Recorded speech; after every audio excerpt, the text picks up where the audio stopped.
Assalamualaikum warahmatullahi wabarakatuh. Perkenalkan, nama saya Indri Ika Nabila dari kelas 2A Prodi PGMI Sekolah Tinggi Agama Islam Ma'had Ali Al-Hikam Malang. Saya akan sedikit memaparkan tentang perkembangan kognitif dari matkul teori pembelajaran yang diampu oleh Bapak Misbahul Munir MPDI untuk memenuhi tugas tengah semester di semester 2 kali ini. Nah, sebelum memasuki materi tentang kognitif, kita akan mengetahui dulu bagaimana apa sih pertumbuhan, perbedaan pertumbuhan sama perkembangan. Nah, pertumbuhan itu adalah proses bertambahnya ukuran fisik pada makhluk hidup. Sedangkan perkembangan adalah proses perubahan menuju kedewasaan. Nah, kalau pertumbuhan itu contohnya manusia itu tambah tinggi, tambah berat badannya, dan volume organ tubuhnya, seperti itu. Nah, kalau perkembangan itu contohnya mulai melibatkan kematangan, mulai fungsi organ tubuhnya, terus kemampuan yang lebih kompleks. Nah, sebelum melalui perkembangan itu, mereka itu melalui 5 tahapan pertumbuhan pada manusia. Yang pertama, ada tahapan usia balita. Yang kedua, ada tahapan kanak-kanak. Yang ketiga, tahapan remaja. Yang keempat, tahapan dewasa. Dan yang terakhir, ada tahapan usia lanjut. Nah, di tahapan usia balita ini dimulai dari usia 0 sampai 5 tahun. Kemampuannya masih mulai belajar merangkak, belajar berjalan, terus bisa merangkak, bisa berjalan, mulai bisa berbicara, dan berpikir secara sederhana. Setelah itu mulai memecahkan masalah-masalah sederhana. Setelah itu masuki tahapan kedua. Di tahapan kedua ini tahap kanak-kanak, dimulai usia 5 tahun sampai 10 tahun.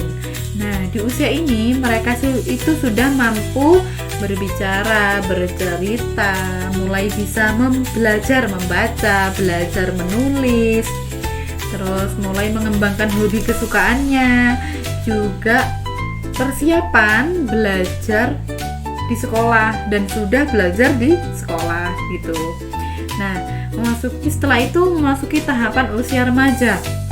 Nah, di tahapan usia remaja ini mulai dari usia 11 tahun sampai 18 tahun.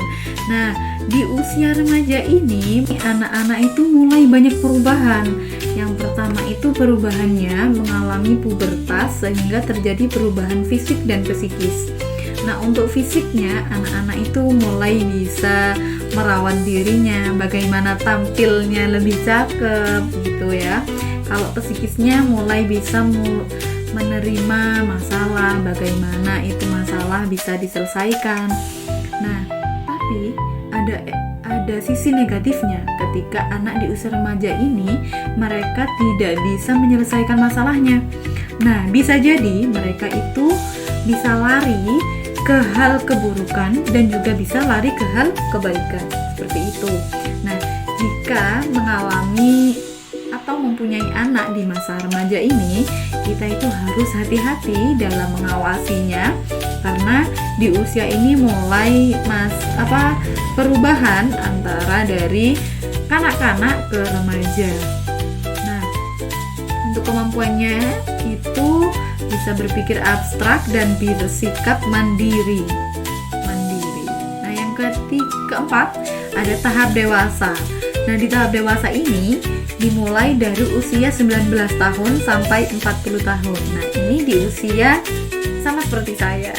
Nah, di usia ini mulai bisa hidup dengan mandiri, mampu berpikir dan mempertimbangkan yang matang, terus fokus pada karir dan juga keluarga. Setelah itu bisa memegang tanggung jawab. Nah, ketika anak itu diamanahi sebuah amanah, mereka itu bisa menyelesaikan dengan tanggung jawab. Dan yang terakhir ada tahap usia lanjut. Nah, di tahap usia lanjut ini di tahap usia lanjut ini dimulai dari usia 40 tahun ke atas. Nah, di sini pun itu juga mengalami banyak perubahan, yaitu yang utama itu adalah perubahan fisik ya, yang utama penurunan fungsinya organ, kulitnya mulai mengeriput, penurunan daya pikirnya, juga rambut mulai memutih, seperti itu. Nah, kita akan masuk di materi tentang kognitif. Nah, kognitif sendiri itu adalah kemampuan otak dalam memproses informasi, berpikir, belajar, dan juga memahami. Nah, kognitif itu adalah bagaimana kita mampu, otak itu mampu memproses cara berpikir kita. Nah, yang kedua, yaitu setelah itu pengertian perkembangan kognitif. Apa itu? Nah, di sini itu proses peningkatannya kemampuan mental yang memungkinkan individu untuk memahami, mengolah informasi, dan berinteraksi pada dunia sekitar mereka. Seperti itu. Nah, setelah itu teori belajar kognitif berarti memahami bahwa teori belajar yang hanya memprioritaskan kepada proses belajar ketimbang pada hasil yang dicapai. Berarti pada manusia itu tersebut, mereka itu tidak hanya memikirkan hasilnya yang dicapai apa, tetapi prosesnya belajar tentang memprioritaskan proses belajar. Yaitu yang selanjutnya ada fungsi kognitif. Fungsi kognitif yang pertama merasakan dan mengenali. Yang kedua, kemampuan mengolah bahasa. Yang ketiga, fungsinya eksekutif.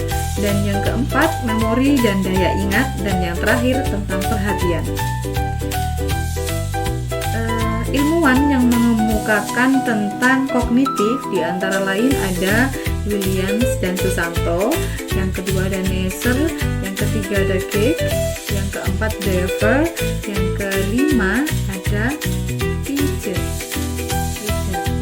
Nah, tahap perkembangan kognitif.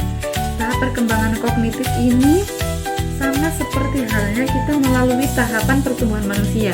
Namun ini tahap pembelajarannya, tahap perkembangannya. Tahap perkembangannya itu ada yang pertama ada tahap sensori motorik. Ini dimulai dari usia 5 bulan sampai dengan 24 bulan sampai 2 tahun. Nah, ini anak-anak mulai belajar tentang motorik, mengolah tangannya, belajar lari, belajar berjalan, motorik halus, motorik kasar. Mereka belajar di usia 5 bulan sampai di usia 2 tahun. Yang kedua ada tahap praoperasional, dimulai dari usia 2 sampai 7 tahun. Nah, praoperasional ini tahapan mereka sudah belajar mempersiapkan diri untuk masuk ke sekolah. Yang ketiga ada tahap operasional konkret, dimulai dari usia 7 sampai 11 tahun, di mana mereka sudah memasuki usia sekolah, usia masuk sekolah, yang dimana dunia mereka tidak hanya bermain tetapi juga belajar. Yang keempat ada tahap operasional formal. Tahap operasional formal itu dimulai dari usia 12 tahun ke atas. Itu sedikit penjelasan tentang kognitif. Demikian yang bisa saya sampaikan. Jika ada kurang dan lebihnya, saya mohon maaf yang sebesar-besarnya. Saya akhiri, wassalamualaikum warahmatullahi wabarakatuh.